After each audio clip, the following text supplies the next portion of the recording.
morning 12th class students. So here we are on our chapter number 4. Okay, let me just give you some information about your syllabus. Your new syllabus has been issued by the CBSE. 3 chapters are completely deleted and topics from each chapter has also been deleted. Only 2 chapters are there which are retained as it is. Otherwise, some topics will be deleted from each chapter. Okay, so I will share the syllabus with you and the topics which we have already discussed and that is cut it down by the CBSE. No need to just go through that topic. Like in the last class, I have discussed about the batteries. The batteries topic is completely cut it down by the CBSE. Fuel cell, lead storage battery, dry cell. It will get completely cut it down. In fact, the Faraday's law is also get completely cut it down. Only the electrolysis process is remain there. Okay, so you just have a look on the syllabus and I'm just going to give you an exam or I'm just going to take a kind of test so आपको idea हो जाए that what topics questions related to which topics are going to come in the exam. So here we are on chapter number 4. Some topics are also have been cut it down from this chapter, but the topics represented the last of the chapter like collision theory, RNAs concept, ये सब cut it down हुआ है जो हमें पढ़ना है that I am going to discuss with you. So our chapter is chemical kinetics. Okay, as you all know, kinetic word is related to the movement of particle. Kinetic means क्या होता है? It is related to the movement of particle. अगर particle move करेंगे तो उनकी tendency ज़्यादा होगी किसी भी केमिकल रिएक्शन में पार्टिसिपेट करने का. आप खुद ही सोचो, there are 2 molecules, there are 2 elements which form a molecules AB. अगर ये molecule का bond break नहीं होगा तो बॉन्ड अगर ब्रेक नहीं हुआ तो कभी भी ये पार्टी किसी भी रिएक्शन में पार्टिसिपेट नहीं कराएंगे. रिएक्शन होने का मतलब क्या होता है? Breaking of old bond and formation of new bond. और जब बॉन्ड ब्रेक होता है तो पार्टिकल्स फ्री होते हैं मूव करने के लिए. तो ये केमिकल केमिस्ट्री वही ब्रांच है, the branch of chemistry which will deals with the speed of the reaction और the rate of the reaction. Reaction की क्या स्पीड है? In the 11th class we have studied about the thermodynamics. Thermodynamics tells us about whether reaction is feasible or not. Reaction हो सकती है या नहीं हो सकती, that thermodynamically we can determine. But अगर वो reaction हो रही है तो उसके बाद उस reaction की speed क्या होगी? क्या वो reaction 30 मिनट में हो रही है? क्या वो reaction 1 day में हो रही है? क्या वो reaction 2 hours में हो रही है? That will determine with the help of chemical kinetics. So the branch of chemistry which will deals with the speed or rate of the reaction is known as chemical kinetics. ठीक है, तो यहाँ पर basically हम major क्या करते हैं? Speed का हम कहेंगे स्पीड ऑफ रिएक्शन, या आप कह सकते हो स्पीड ऑफ रिएक्शन की जगह you can also say that rate of reaction. क्या भी बोल सकते हो that you are going to calculate the rate of reaction. की रिएक्शन का रेट कैसा है? जैसे अगर मैं आपको एक एग्जाम्पल बताऊं, an example, let us take an example of the reaction. हम कहते हैं conversion of diamond to graphite. If you have to convert diamond to graphite, delta G for this is comes out to be negative. अगर delta G negative है it means this reaction is thermodynamically feasible. अगर delta G negative है तो it means वो reaction होगी. तो conversion of diamond into graphite is feasible according to thermodynamics. बस इस रिएक्शन का जो रेट होता है, rate is very slow. Rate या स्पीड जो है इस रिएक्शन की बहुत स्लो है. तो ये हमें इसकी वजह से हम कहते हैं this reaction is thermodynamically feasible but not kinetically feasible. Thermodynamics को कहते हैं रिएक्शन होगी बट रेट इतना स्लो है कि आप कब तक उस रिएक्शन को करोगे. So some of the reaction are thermodynamically feasible and some are kinetically feasible. तो इन दोनों को मिला के भाई अगर कोई रिएक्शन थर्मोडायनेमिकल फीजिबल है तो उसका रेट भी एक एप्रोप्रिएट होना चाहिए, तभी उस रिएक्शन को कैरी आउट किया जाता है. अदरवाइज वो रिएक्शन को कैरी आउट नहीं किया जाता. नेक्स्ट हम आते हैं, अब हमने बात किया यहाँ पर रेट ऑफ रिएक्शन का. It means we have to study about this rate of reaction. Rate of reaction क्या होता है, कितने टाइप के रेट होते हैं, what are the factors which will affect the speed of the reaction और the rate of the reaction. तो चलिए हम स्टार्ट करते हैं. बेसिकली सपोज करिए you have a molecule A या फिर R ले लेते हैं. You have a molecule R and it will convert into P. R is your reactant and P is your product. ठीक है, अब मैं आपसे कहूंगी आप मुझे रेट बताइए, स्पीड बताइए रिएक्शन की. तो स्पीड जब आप कैलकुलेट करते हो तो ठीक है, स्पीड को कैसे कैलकुलेट करते हो, डिस्टेंस अपॉन टाइम, ठीक है, स्पीड ऐसे ही तो कैलकुलेट करते हैं, डिस्टेंस की कितना डिस्टेंस वो एक पर्टिकुलर टाइम के साथ ट्रैवल कर रहा है, that is the speed of any object और एनी पर्सन। यहाँ पर क्या है, rate, that is related to speed. तो बेसिकली रेट ऑफ रिएक्शन हम कैसे डिटरमाइन करेंगे भाई, ऑब्वियस सी बात है, रिएक्टेंट की कुछ कंसंट्रेशन होगी, ठीक है, सपोज करो रिएक्टेंट मैंने 1 मोलर लिया, स्टार्टिंग में रिएक्टेंट मैंने कितना लिया है 1 मोलर, तो मुझे अब ये देखना है that in how much time this 1 molar get consumed, कि कितना टाइम में ये 1 मोलर कंज्यूम हुआ है। भाई जब ये कंज्यूम होगा तभी तो प्रोडक्ट फॉर्म होगा या नहीं होगा, it means I have to check it कि कितना टाइम में 1 मोलर कंज्यूम हो रहा है। अगर 1 मोलर कंज्यूम कम टाइम में हो रहा है तो इसका मतलब रेट ऑफ रिएक्शन बहुत ज्यादा है, बहुत ज्यादा फास्टली रिएक्ट कर रहा है। But if this 1 molar consume in a longer time, ज्यादा टाइम ले रहा है ये रिएक्ट करने कंज्यूम होने के लिए, it means the rate of reaction is slow. तो एक तरीका तो ये हो गया that you can check in the term of reactant कि जितना जल्दी रिएक्टेंट की concentration, the change in concentration per unit time determines the rate of reaction. कैसे पता चलेगा, पर यूनिट टाइम के साथ साथ कंसंट्रेशन में कितना चेंज आ रहा है, that will determine the rate of reaction. और ऑल्सो आप ये भी कह सकते हो the change in concentration of product. Product एक तरह वो है कि प्रोडक्ट जितना ज्यादा बनेगा टाइम के साथ साथ रेट ऑफ रिएक्शन उतना ज्यादा होगा। दो फॉर्म हो गई ना भाई, या तो मैं ये चेक करूं कि ये 1 मोल कितना टाइम में आपका कंज्यूम हो रहा है, या फिर मैं ये भी चेक करूं कि प्रोडक्ट की कंसंट्रेशन 0 से इंक्रीज कितने टाइम में हो रही है। जितना टाइम में कंसंट्रेशन इंक्रीज होगी रेट ऑफ रिएक्शन उतना ज्यादा होगा। तो basically we can define as rate of reaction is equals to change in concentration per unit time, change in concentration with time, कि कितना टाइम उसने लिया है अपनी कंसंट्रेशन को चेंज करने के लिए, that will determine the rate of reaction.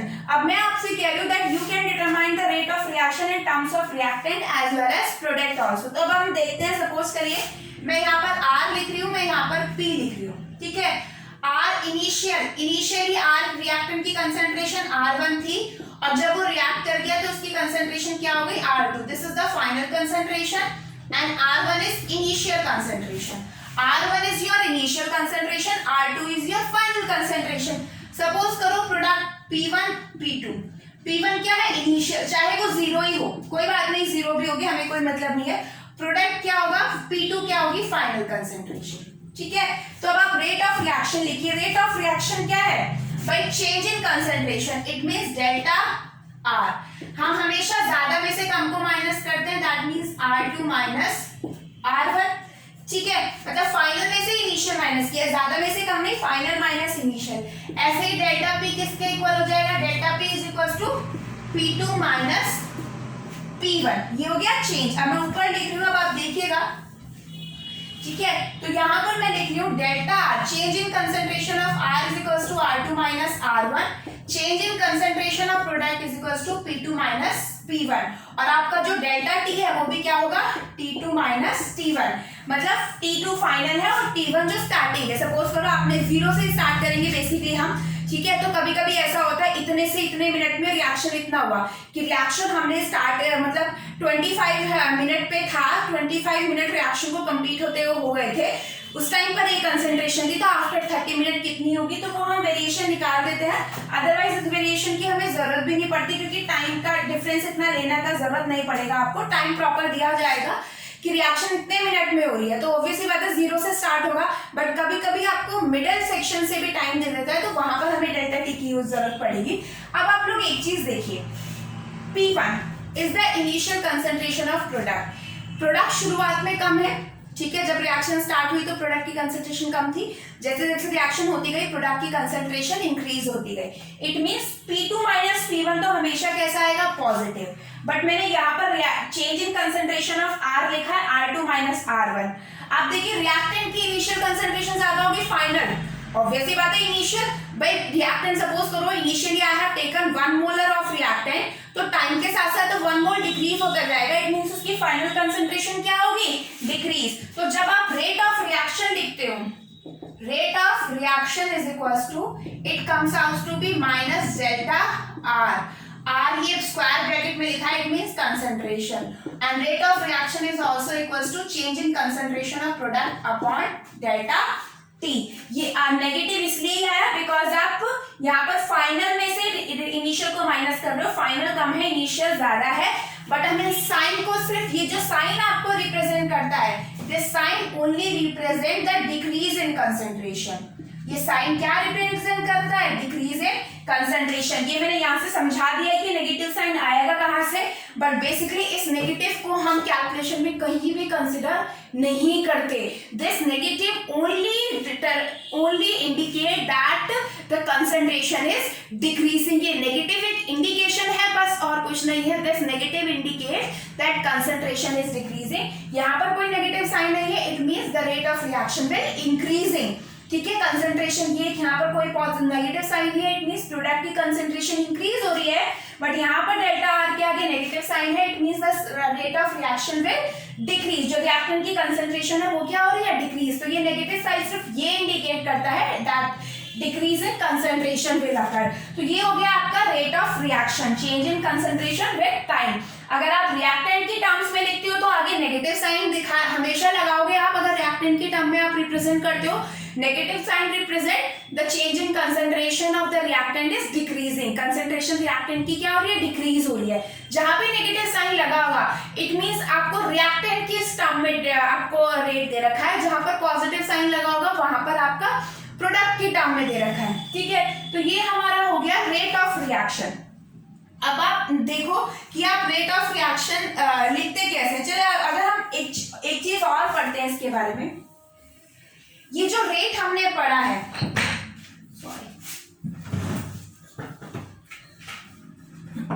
ये जो हमने रेट पढ़ा रिएक्शन का, this is known as average rate. क्या हम इसको बोलते हैं, एवरेज रेट, और इसे डिनोट करते हैं R A V G. R और उसके सब्सट्रैक्ट में आएगा R, average rate, average rate of the reaction. और एक रेट होता है instantaneous rate of the reaction. Instantaneous rate and average rate, अब इन दोनों रेट में डिफरेंस क्या होता है वो हम देखते हैं। ठीक है, एवरेज रेट जो अभी तक हम निकालते हैं, इसका मतलब हमें कुछ नया पढ़ना है, that is your instantaneous rate. ठीक है, अब इंस्टेंटेनियस रेट कैसे है चलो हम देखते हैं। सपोज करो मैंने एक लाइन ड्रॉ किया, ठीक है, this line represent the concentration कि रिएक्टेंट आपका T1 और T2। ठीक है, इतनी देर में कंसंट्रेशन कुछ चेंज हुई होगी। अभी हम आगे देखते हैं कि T1 से T2 गया टाइम, ठीक है, तो कंसंट्रेशन में कुछ चेंज आया होगा, और जो कंसंट्रेशन यानी ये वाली वैल्यू क्या है, delta T. This value is known as delta T के बीच का, यानी इस टाइम में जितना भी कंसंट्रेशन में चेंज हुआ है वो आपका रेट डिटरमाइन कर देगा, that is your average rate. ठीक है, अब मैं आपसे कहूं कि मुझे तो एवरेज रेट नहीं चाहिए, मुझे इंस्टेंटेनियस रेट चाहिए। और इंस्टेंटेनियस रेट का मतलब क्या है, the rate of reaction at a particular moment of time. यानी मैं आपको बोलूं कि मुझे इस पॉइंट पर रेट ऑफ रिएक्शन बताओ, तो आप लोग कैसे बताओगे, आपको तो इस पॉइंट पर नहीं पता रेट ऑफ रिएक्शन, आपको तो दो पॉइंट्स के बीच का पता है कि whenever the time changes T1 to T2, तो जब T1 से T2 टाइम चेंज हुआ, then the rate, the concentration that will change determine the rate of reaction. लेकिन मैं आपसे बोलूं मुझे इतने एरिया में नहीं चाहिए, मुझे तो बस इस पॉइंट पे रेट पता करके बताओ, the rate of a reaction at a particular time, या फिर मैं ये भी कह सकती हूँ वो रेट जब आपका डेल्टा टी टेंड्स टू क्या हो, 0 हो। भाई इस पॉइंट पे आप डेल्टा टी निकाल सकते हो, बहुत कम होगा, अगर होगा भी तो means delta T tends to 0, तो जो आपका एवरेज रेट हो जाता है that will changes into the instantaneous rate. Average rate is the rate of the reaction at a particular intervals of the time and concentration, but instantaneous rate is the rate of a reaction at a particular moment of time। एक particular moment पे, कि suppose करो मुझे यहाँ से आगे 5 step लेके जाना है, ठीक है, यहाँ से मैं 5 स्टेप लेके जा रही हूँ, तो मुझे कितना टाइम लगा, ठीक है।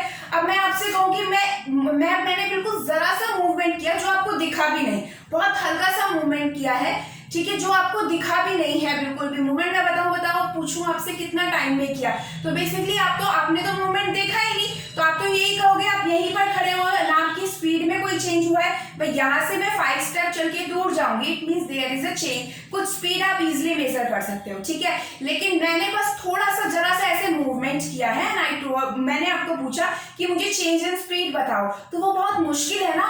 तो वो जो एक पर्टिकुलर मूवमेंट में जो चेंज होता है that determines your instantaneous rate। तो चलिए अब हम इसको ग्राफिकली थोड़ा सा समझते हैं, हम कैसे डिफरेंशिएट करेंगे। बस इतना होता है डिफरेंशिएट जब आप इंस्टेंटेनियस रेट की बात करेंगे, ठीक है। तो जैसे आपका रेट ऑफ रिएक्शन है R to P के लिए, जो आपका R एवरेज था दैट इज माइनस, मतलब delta will represent the upon delta T, और आप इस रेट को किसकी फॉर्म में भी लिख सकते हो, प्रोडक्ट की फॉर्म में भी लिख सकते हो, दोनों फॉर्म में लिख सकते हो, दोनों इक्वल होंगे। भाई जितना रिएक्टेंट डिक्रीज हो रहा है रिएक्टेंट की कंसंट्रेशन में, उतना ही कंसंट्रेशन में कितना इंक्रीज होगा।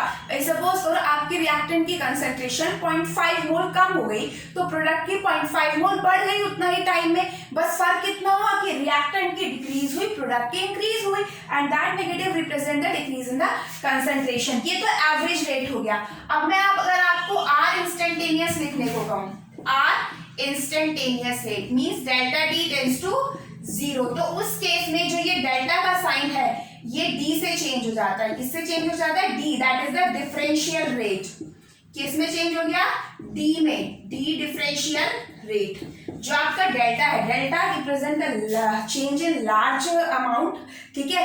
एक बहुत बड़ी क्वांटिटी, थोड़ा सा ज्यादा डिफरेंस जब होता है तो हम डेल्टा यूज करते हैं, बट बहुत कम जब डिफरेंस होता है तो हम डी यूज करते हैं, डिफरेंशियल, ठीक है। तो ये डी आ गया जब डेल्टा टी टेंड्स टू 0। तो आई होप आपको समझ में आ गया एवरेज रेट और इंस्टेंटेनियस रेट। अब हम ग्राफिकली इसको थोड़ा सा समझते हैं।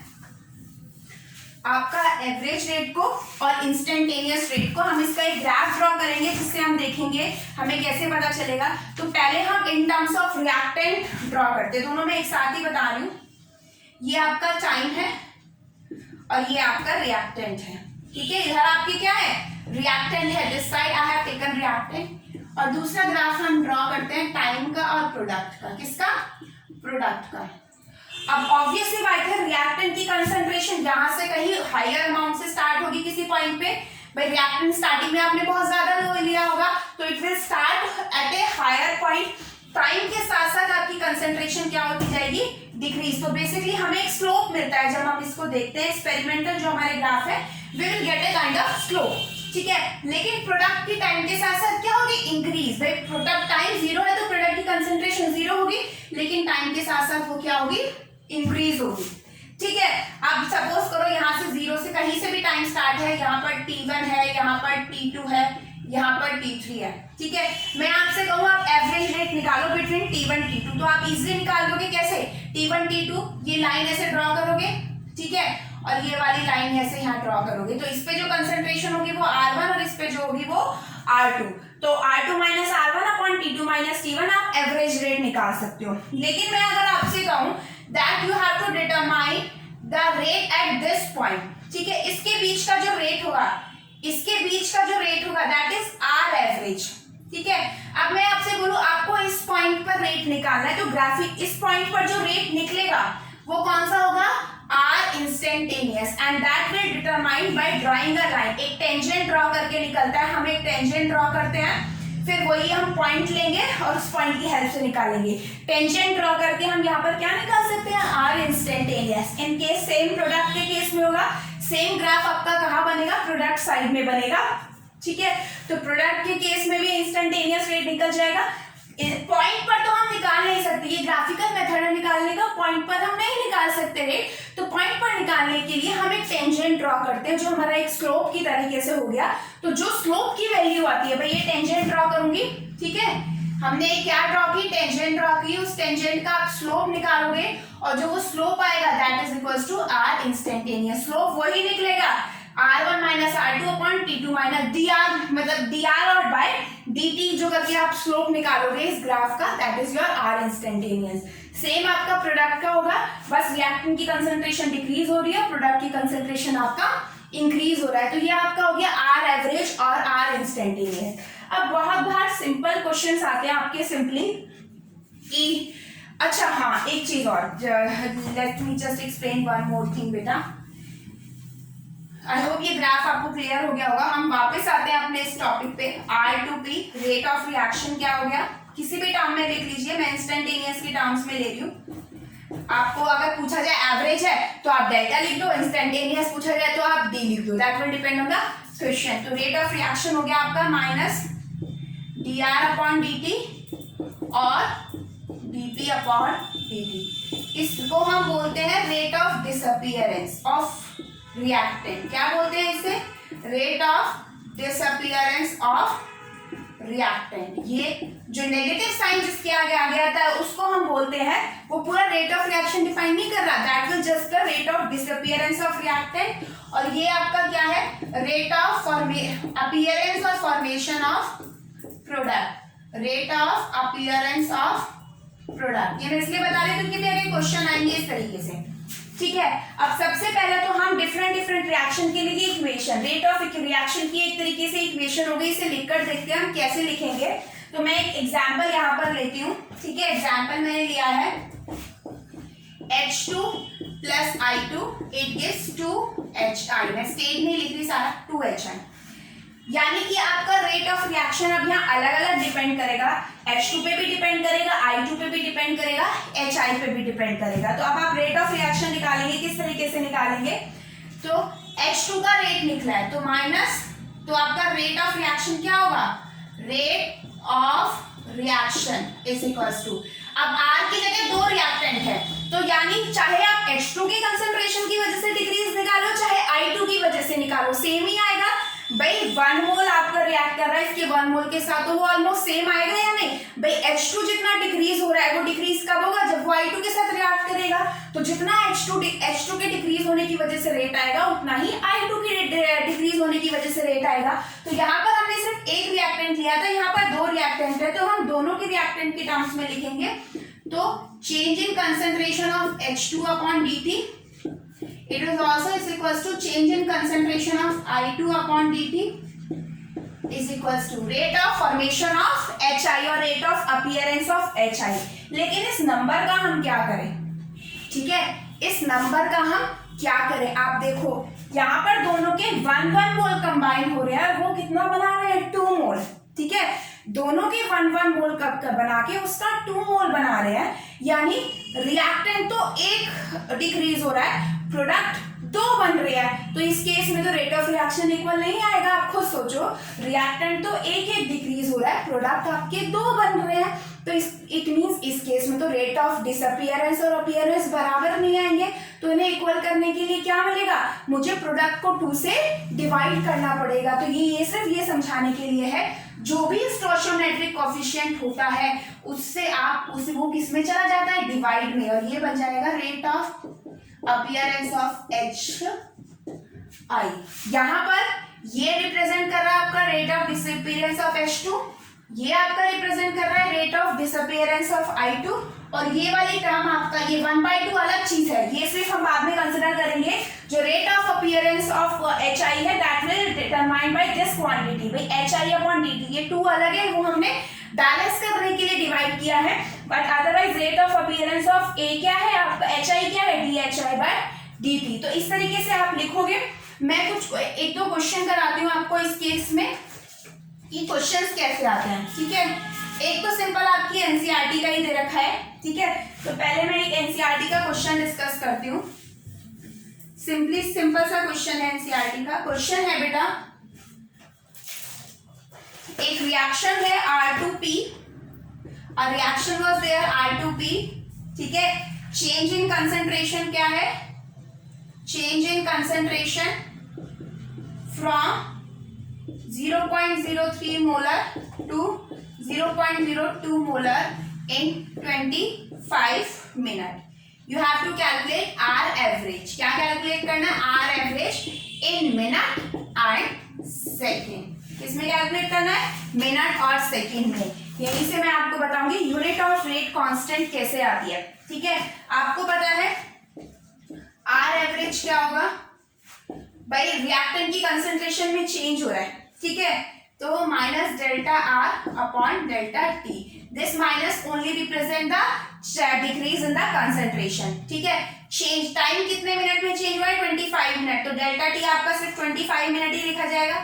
कंसंट्रेशन किस फॉर्म में होती है, मोल पर लीटर, और टाइम किस में होता है, सेकंड में, तो आपका जो रेट की यूनिट आएगी दैट इज मोल पर लीटर सेकंड इनवर्स। ठीक है, और अगर टाइम आपका किस में है, मिनट में, तो इसकी जगह क्या आ जाएगा आपका मिनट इनवर्स, तो वो आपको डिपेंड करेगा। अब यहाँ पर आपको रेट पूछा है, रेट की सिंपल यूनिट है मोल पर लीटर टाइम इनवर्स। ठीक है, टाइम की जो भी यूनिट होगी। अब यहाँ पर आपको रेट निकालना है मिनट में भी सेकंड में भी, तो पहले हम मिनट में निकालते हैं, कैसे, delta R, R2 minus R1। ठीक है, R2 क्या है यहाँ पर 0.02, फाइनल तो 0.02 है ना, तो 0.02 माइनस 0.03 अपॉन 25, कैलकुलेट कर लो, मिनट में आ जाएगा। जब सेकंड में कन्वर्ट करना होगा तो 25 को पहले 60 से मल्टीप्लाई करोगे और आपका एवरेज रेट निकल जाएगा।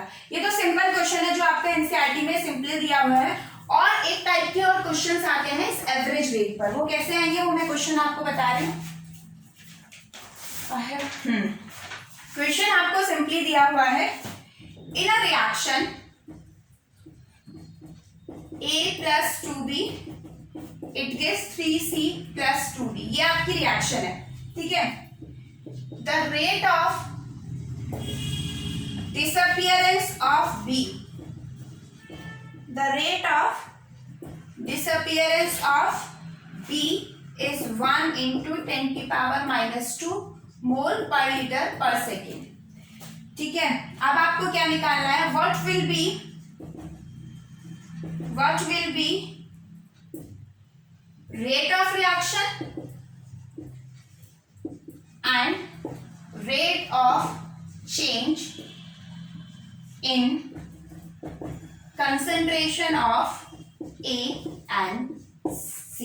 क्वेश्चन थोड़ा सा कंफ्यूजिंग लग रहा है, अभी तक हम बताते आए हैं अपीयरेंस और rate of appearance, rate of disappearance equal होते हैं, बट वो इक्वल उसी केस में होंगे जब आपकी स्टोइचियोमेट्रिक कोफिशिएंट का कोई रोल ना हो। जहाँ पर स्टोइचियोमेट्रिक कोफिशिएंट का रोल आ जाता है वहां हमारे लिए थोड़ा सा कॉम्प्लेक्स हो जाता है, वो कॉम्प्लेक्स हमें कुछ नहीं करना है, हम सिंपल चलेंगे। ठीक है, rate of disappearance of B आपको दिया होगा, it means I have provided with minus dB by dt, मैं ये लिख लेती हूँ सिंपल, इट इज 1 into 10 की पावर -2 मोल पर लीटर पर सेकेंड। ठीक है, उसके अलावा आपको मैंने एवरेज लिया है, यहाँ पर आप चाहे तो कैसा भी रेट ले सकते हैं, इंस्टेंटेनियस एवरेज, मैं इंस्टेंटेनियस लेके चल रही हूँ, अगर एवरेज क्वेश्चन में दिया हो तो आप एवरेज लिखो। ठीक है, 1 into 10 की पावर -2 मोल पर लीटर पर सेकेंड।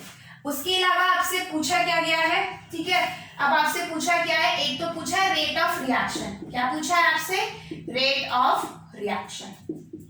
दूसरा आपसे पूछा है rate is change in concentration of A and C, A आपका रिएक्टेंट है, इट मींस आपसे माइनस DA by dt पूछा है, और उसके अलावा change in concentration of C DC by dt पूछा है। तो ये एक ओवरव्यू हो गया इस क्वेश्चन में क्या दिया हुआ है और क्या पूछा है। ठीक है, तो ये मुझे दिया हुआ है और ये दोनों चीज, ये तीन चीजें मुझसे पूछी है। अभी तक मैंने याद हो तो मैंने जब R2P लिखा था वहां मैंने लिखा rate of reaction is equals to change in concentration of R and rate in change in concentration of R with time, and that is also equals to change in concentration of P with time। लेकिन वहां पर आपने देखा होगा कोई स्टोइचियोमेट्रिक coefficient नहीं था। तो सबसे पहले आपको सिर्फ याद रखना है जब भी कोई भी मॉलिक्यूल का या फिर किसी भी एलिमेंट का रेट ऑफ डिसअपीयरेंस और अपीयरेंस दिए जाए तो उसके स्टोइचियोमेट्रिक कोफिशिएंट को वहां से हटाओ, सिर्फ वो वैल्यू लिखो। जैसे मुझे पता है rate of disappearance of B को मैं इस तरीके से रिप्रेजेंट करूंगी, तो मैंने इसी तरीके से रिप्रेजेंट किया है। ठीक है, चलिए अब हम आप देखते हैं इस क्वेश्चन को करेंगे कैसे। मैं ऊपर से इरेज कर रही हूँ, ये रिएक्शन है। ठीक है, इस रिएक्शन के अकॉर्डिंग मैं अपना रेट ऑफ रिएक्शन लिखती हूँ।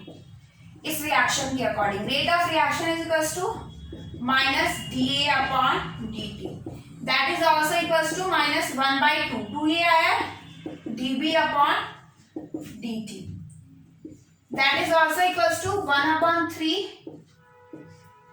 dC upon dt, and that is also equals to 1/3 upon dt। ये मेरा इस इक्वेशन के अकॉर्डिंग रेट ऑफ रिएक्शन का एक्सप्रेशन है, ठीक है। अब आपको दिया क्या हुआ है, ये वाली वैल्यू, क्या दी हुई है, ये वाली वैल्यू, ठीक है। According to this equation rate of reaction is equals to 1/2 dB upon dt। ये माइनस सिर्फ आपका, ये माइनस आप हटा दो, रेट ऑफ रिएक्शन है, क्योंकि मैंने आपको बोला है माइनस हम ज्यादा कंसिडर नहीं करते। माइनस सिर्फ आपको ये बता रहा है that there is a decrease in the concentration, जहां भी माइनस आएगा, ठीक है। तो ये 1/2 dB अपॉन dt हो गया।